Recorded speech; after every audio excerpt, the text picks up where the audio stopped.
Hello students, आज का हमारा टॉपिक है डी साइजिंग। डी साइजिंग जानने से पहले आपको पता होना चाहिए कि साइजिंग क्या है। साइजिंग को रिमूव करने का प्रोसेस है डी साइजिंग। साइजिंग मतलब एक तरह से माड़ रहता है। माड़ आपको पता होगा, चावल का हो सकता है, गेहूं का हो सकता है, स्टार्च, या फिर नेचुरल जितने भी ग्लू वगैरह होते हैं, गम जिसको कहते हैं ना, उस सब की हम साइजिंग करते हैं। किस में करते हैं? वीविंग से पहले जो वार्प थ्रेड रहता है उसमें करते हैं, ताकि हमारे पास जिस टाइम वीविंग हो रही है लूम पे, ब्रेकेजेस कम कम हो और हमारे पास प्रोडक्शन जो है वो बढ़ जाए। अब हमने मार तो पहले चढ़ा दिया उस पर, लेकिन हम जब डाइंग वगैरह करते हैं तो वो प्रॉपरली हो नहीं पाती है साइज़ की वजह से। ठीक है। और बाकी भी अगर हमने कोई फिनिश देनी है उसको, केमिकल फिनिश, तो वो भी अच्छी तरह से हो नहीं पाता, क्योंकि जो वार्प थ्रेड है वो एब्जॉर्ब नहीं कर पाता पानी को और केमिकल्स को। इसलिए हमें डिसाइजिंग करना पड़ता है आफ्टर वीविंग कपड़े को। ठीक है। तो ऑब्जेक्टिव क्या क्या है डिसाइजिंग के? सबसे पहला आ गया, जो भी हमने साइज उस पर चढ़ाया था, मतलब स्टार्च जितना भी चढ़ा था फैब्रिक को, उसको रिमूव करना हमारा सबसे पहला ऑब्जेक्टिव है। दूसरा क्या, जो हमारा फैब्रिक होगा उसकी एब्जॉर्बेंसी बढ़ जाएगी जैसे ही वो साइज रिमूव हो जाएगा। और जितना भी जो डाइंग एबिलिटी है उसकी, मतलब केमिकल जो भी हम ट्रीटमेंट देने पड़ेगा, तो उसके प्रति उसकी आकर्षता, एफिनिटी थोड़ी बढ़ जाएगी और हमारा फैब्रिक जो है वो नेक्स्ट प्रोसेस के लिए सूटेबल हो जाएगा।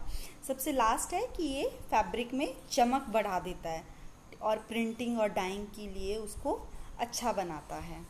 अब मेथड क्या क्या है आपके पास डिसाइजिंग के? मेनली दो तरह के मेथड आते हैं। एक है हाइड्रोलिटिक मेथड, दूसरा है ऑक्सीडेटिव मेथड।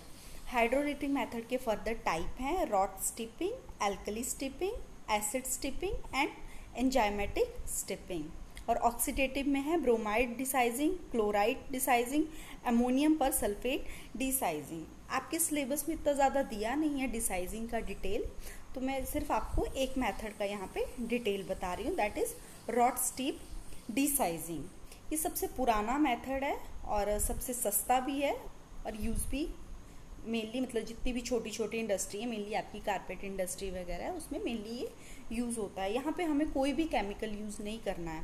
क्या करते हैं, हम कपड़े को 40 डिग्री टेम्परेचर पानी लेंगे और उस पानी में डाल के उसको अच्छे से निचोड़ लेते हैं, मतलब अच्छे से उसको निचोड़ के निकाल के उस कपड़े को 24 घंटे के लिए हम लोग रख देते हैं। अब क्या होता है, पानी के जो माइक्रो ऑर्गेनिज्म होते हैं वो अपना एक्शन करके उसका जो एंजाइम होता है उसको तोड़ना शुरू कर देते हैं। 24 घंटे के बाद हम कपड़े को निकालेंगे, उसको अच्छे से धोते हैं और सुखा के उसकी डिसाइजिंग हो जाती है।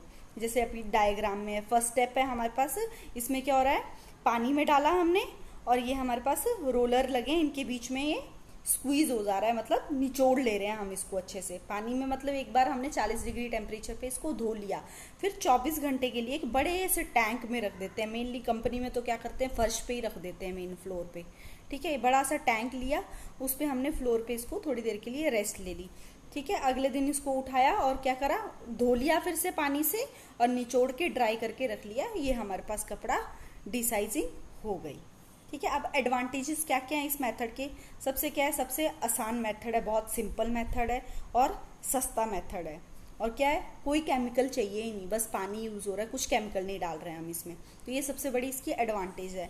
अब दूसरे एडवांटेज, डिसएडवांटेज क्या है, हमारे पास बहुत ज़्यादा स्पेस चाहिए इसके लिए। अब कपड़ा ऐसा तो है नहीं कि 1-2 मीटर है ला के रखा हो, इंडस्ट्री में बड़ी स्केल में प्रोडक्शन होता है, तो हमारे पास स्पेस बहुत ज़्यादा चाहिए इसके लिए। और प्रोसेस बहुत धीमा है। अब 24 घंटे के लिए रखना इतना टाइम थोड़ी ना होता है ना, तो बहुत ज़्यादा लंबा है प्रोसेस।